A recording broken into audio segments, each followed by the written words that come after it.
What's up, Turtle fans? I am the White Foot Soldier, and this is an unboxing and review of the TMNT Classic Collection Traag and Granitor figures by NECA.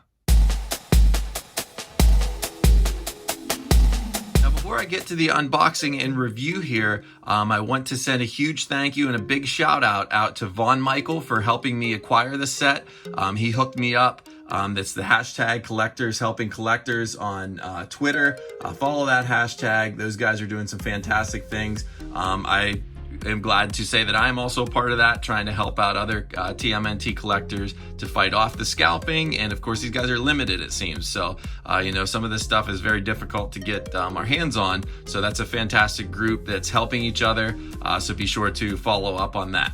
All right, now to the figures. We can see this comes with the window packaging, some cool artwork on the front of each of the characters. We get Granitor on the side, and actually you can see this is a thicker box, just like Bebop and Rocksteady. These are bulky figures. They are heavy figures. We get Traag on this side,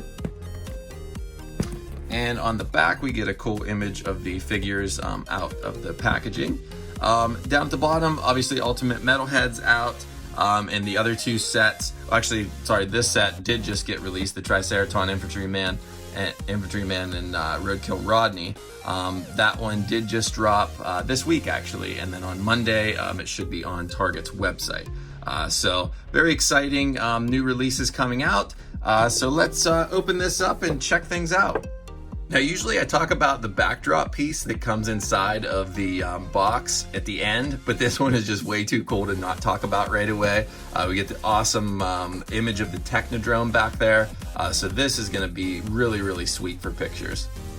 I feel like I say this about every single release that NECA does for the Ninja Turtles, but this specific release was one that I saw the prototypes and I thought, wow, these look incredible. The sculpts really stand out to me. The size of them, they're just awesome looking. So let's get to the accessories first, and then we will check out the figures. So first of all, these guys come with a laser pistol. So each of them comes with one, and we'll slide those in. They each actually have holsters too, and they'll fit nicely in there, hopefully. So some good detail on these, nicely painted.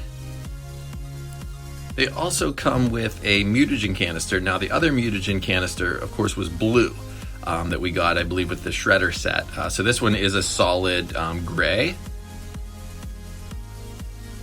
And we also get a Dimension X communicator. Now, this has Krang on it, but it has a different image of Krang than what the Shredder pack came with. So that's cool that, that this one is different. Just, something that changes things up is nice so that we're not getting a lot of the same accessories. Of course, we're getting the communicator again, but it's neat that they added that little twist on in there. So these guys didn't come with the accessories that a lot of the other figures have come with.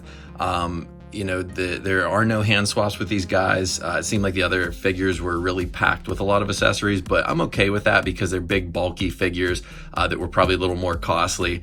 But they did come with something really, really cool, and they are wanted posters for the neutrinos. So check these out. Now, it's kind of hard to get them to show up good. Maybe my hand can kind of make them look good there with the, since they are translucent. We get Zacna the Neutrino there. We also get Dask. And finally, we get Kala. So these are super cool. This is something that I did see online prior to their release. One has to think that we are going to see the neutrinos released in the NECA Classic Collection TMNT line. Fingers crossed for that, because that would just be way too cool. Zack the Neutrino was one that I had always wanted from the old school TMNT line, and I did finally get him later on in life. I didn't get him as a kid, but I did finally get him, and I've always loved the neutrinos. All right, guys, let's get to the figures here. So you're probably noticing they are on stands right now. So where I do my reviews, it's not as flat like on a table. It's a little bit soft underneath. So and it kind of, I think, is tilted. So these guys are having trouble standing, and it's a mixture between my setup and how heavy they are, because these guys are heavy, they're bulky, a little bit top heavy, I will say. That's not necessarily a knock, because we have the stands. The appearance is what an adult collector, at least in my eyes, is what we really want to see. So checking out Traag first. We'll just pull him up to the camera. I'll take him off the stand.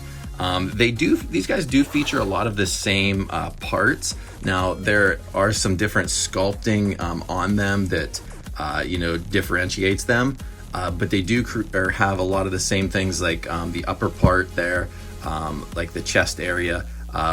But he, of course, Traag has kind of the rocks, the pointy rocks sculpted on his shoulders. So like I said, some of the feet, or some of the parts are the same. They do share the same boots, different color, of course, same legs and same arms, pretty much from the elbow down. And then actually it's probably the whole arm, I would guess, but they kind of did some sculpt work over top of them to make them different. So let's check out the face here, and then we'll check out the articulation. That face looks awesome on Traag. Looks really neat how it's almost like different rocks clumped together to create that face.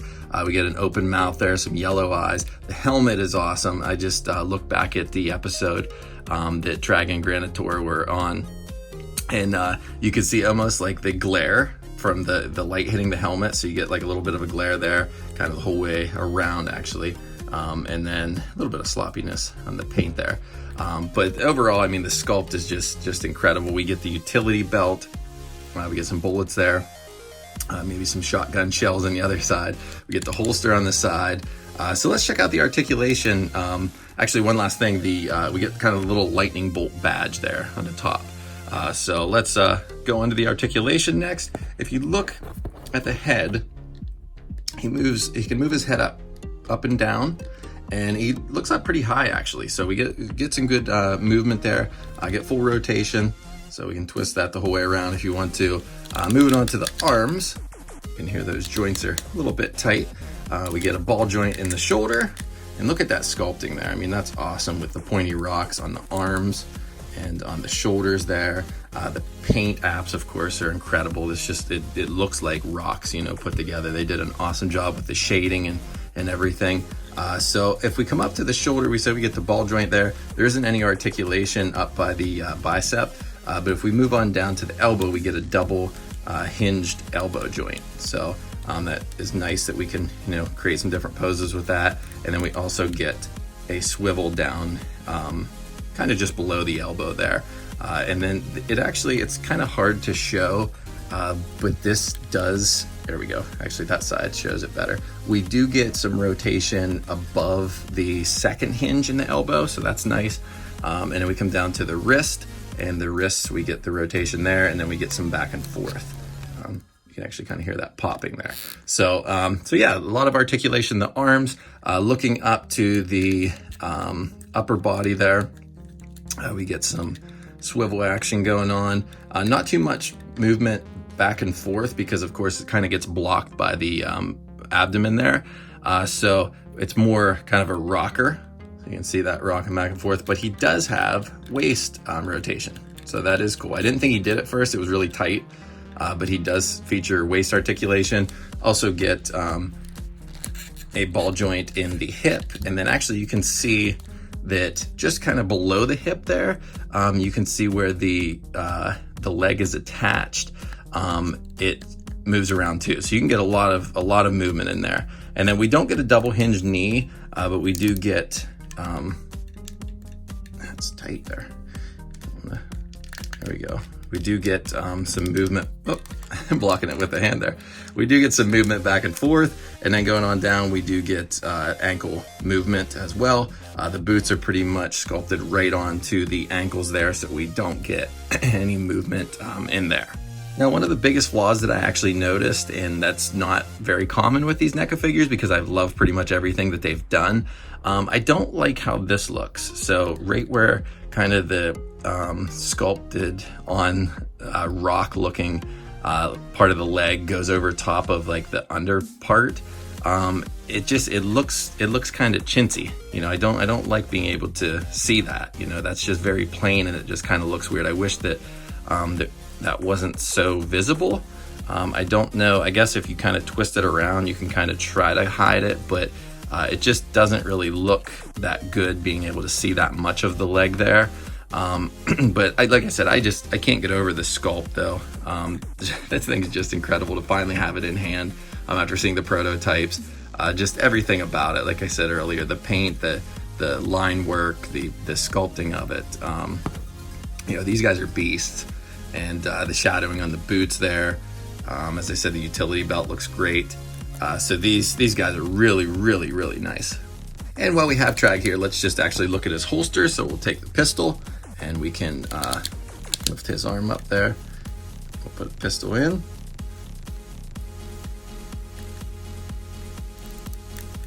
And we can see that the pistol fits in there really nicely, nice and snug. It's not loose, not gonna fall out. And as I was actually doing that, I wanna point out too, look at those hands, the knuckles on there. Those are really sweet looking.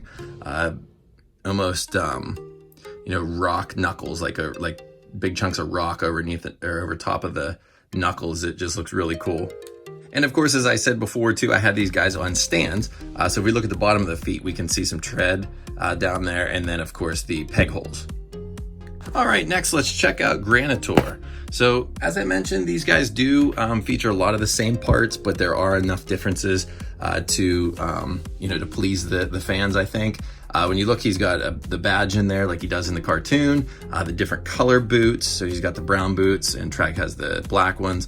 We have different color of holster and utility belt in general.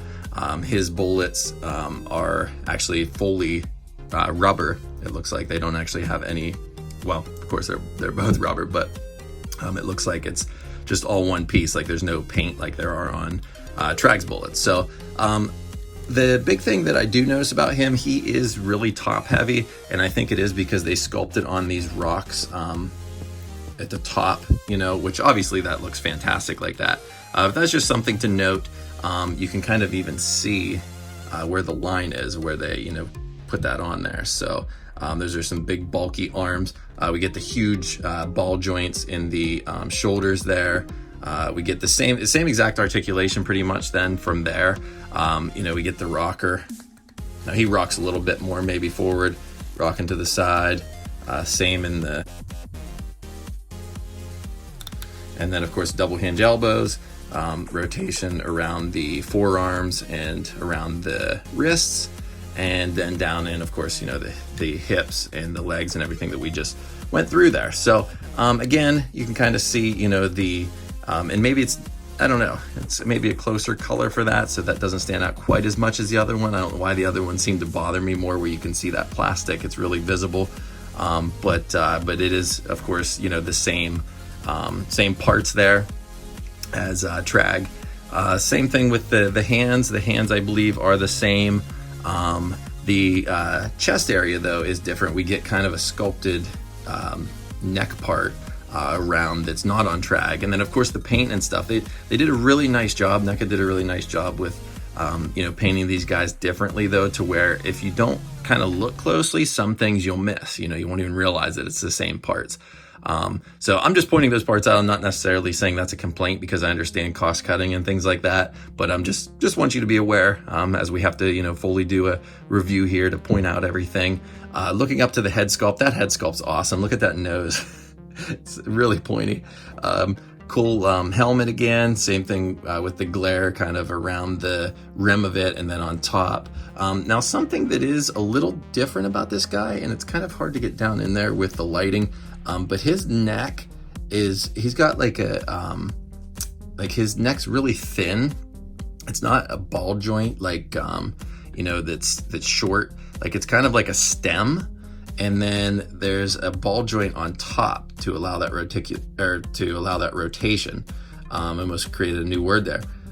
Back and forth, round and round, of course, looking up. So I'm just trying to be careful with that, because it kind of scares me, because it doesn't really look like it has, it doesn't really look that strong. So just be aware of that when you get them. Obviously, you know, adult collecting, not going to be a big deal, I don't think, unless you're, you know, kind of a little bit harsh with them whenever you're trying to pose them and things. But looking on the back there too, I mean, just the overall paint and the sculpt again, very, very nice. I don't know if it's just mine, or if they're all going to be like this, but it almost looks like it's kind of off right there, like where the two pieces were plugged together. It almost looks like that it should be over this way more, because it looks a little bit crooked, as you can see right there. So I don't know if that's just how it doesn't look terrible or anything, but I did notice that whenever I was looking through them. So I did want to mention that. And while we have Granitor out, let's actually test out his accessory here. We have his laser pistol. So we just put that in his hand and it actually fits snug. So that's good. That fits really nice and snug there. And pretty easy to pop out, but at least it's not moving around, you know, when it's in there. Obviously this hand, not so much, but that's okay. See if we can fit the canister in there. Yep. So we can hold the canister, so that accessory fits nicely there. So these guys pretty much dwarf the turtles, which is cool. I like that. I don't like when all the figures are all the same height. I think that's, you know, obviously more realistic and matches up better with the series. So you can see how much more bulk there is to these figures. And of course, I wanted you guys to have a look at a bigger figure like Bebop next to him. So you can see the Bebop's, you know, pretty much the same height. Obviously, the Rock Soldiers are a little bulkier with their rock chest and arms and everything. But they are similar in height, I would say. Obviously, you kind of have to crouch him down because you know, he would fall too. But there's the size comparisons. So that pretty much wraps things up, guys. I'm very excited to add these to my collection. Again, thank you, Von Michael, for hooking me up, man. I really appreciate it. So if you liked what you saw in this review, please give it a thumbs up, subscribe, and leave me a comment. Let me know what you guys think of these and if you're finding them out there. And thank you so much for watching.